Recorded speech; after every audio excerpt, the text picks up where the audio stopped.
And another issue continues to come up at Rochester Public School Board meetings, critical race theory and what is being taught in our schools. Today, ahead of the meeting, community leaders spoke out in support of the school district, and some shared their opinions during public comments. Noah Kaplan continues our team coverage with an update since 6. Noah. Community leaders, religious leaders, and dozens of students met outside the Edison building prior to the board meeting in an attempt to clear the air on what's being taught in Rochester schools.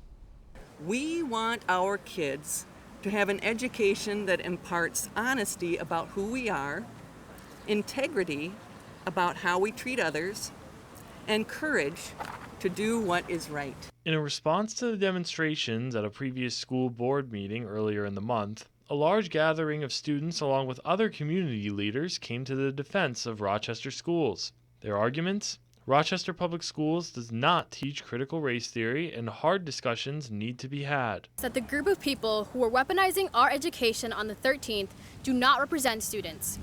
The classes I've appreciated and learned the most in were the ones where my peers and teachers felt open and vulnerable enough to talk about the truth. They also called for the necessity of history being taught in the full, honest fashion. We want history taught that is not whitewashed. It is important that our teachers can teach about true history. They promoted open discourse and discussion.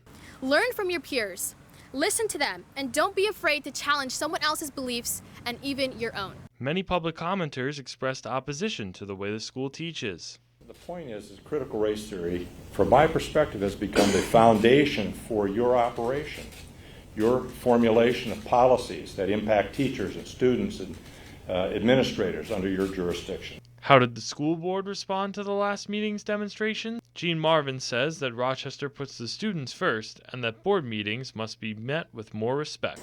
We're working on an intelligent, inclusive strategic plan. Board work focuses on students and their futures. These students, these children are important, and we cannot allow anyone or any group to derail this district's work or its board meeting. Now, the board meeting was so crowded, they stopped letting guests in well before the meeting started.